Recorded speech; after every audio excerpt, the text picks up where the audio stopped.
Let's talk about Albion PMC, the only British organisation to successfully oppress more of the developing world than the British government.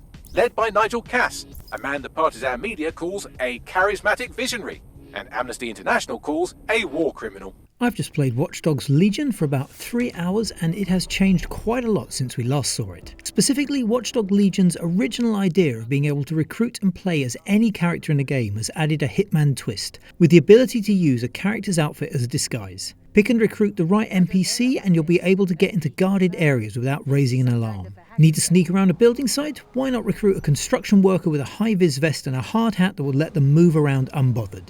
It's hard not to feel cool like a certain sharp-suited assassin as you weave through guard patrols in plain sight, and that's before you start hacking the life out of everything as well. This new ability is a character perk known as Uniform Access. Like a Hitman disguise, it's not a completely free pass, as guards will still get suspicious if they get a good look at you or see you do anything unusual like running. Surrender yourself. Failure to comply will result in extreme measures. But it's a twist on the usual wall-hugging creepathon of the last two games' more covert stealth action. Being able to explore secret areas freely creates a very similar game of cat and mouse to IO Interactive's stealthy disguise 'em up, only with a far more technological edge as you use your magic hacker phone to send text messages or trigger machines as a distraction to help you slip past unnoticed. It's all part of a much clearer set of pros and cons to the people you can recruit. When the game was first revealed, characters had fairly ordinary buffs like extra melee damage or more effective gadgets. Now there are clearer role-based benefits with options like police and security guards joining construction workers for a uniformed free pass in certain areas. Other characters have abilities that totally change the way a mission plays. A hacktivist can scan keys to open doors from any range, which can make a huge difference if it avoids sneaking through a heavily guarded area.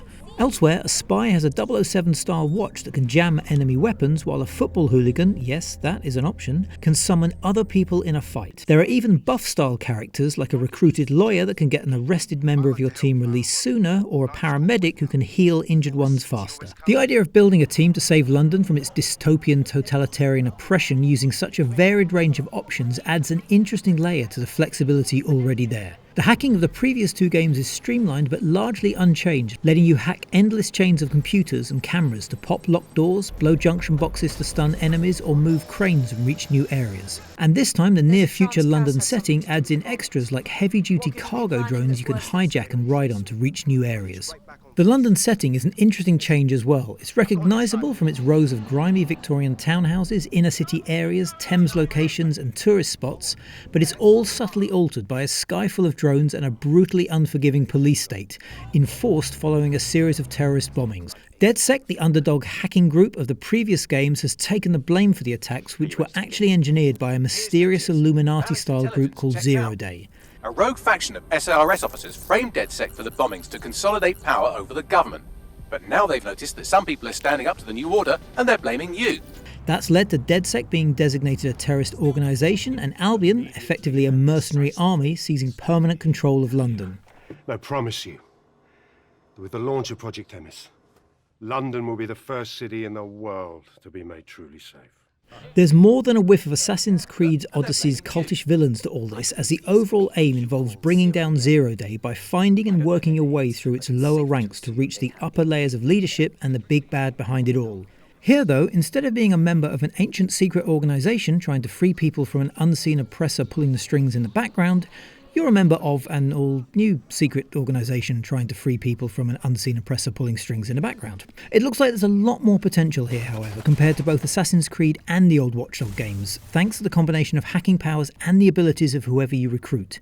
It feels like there's a lot of options to explore and experiment with in a am I actually meant to do this kind of a way?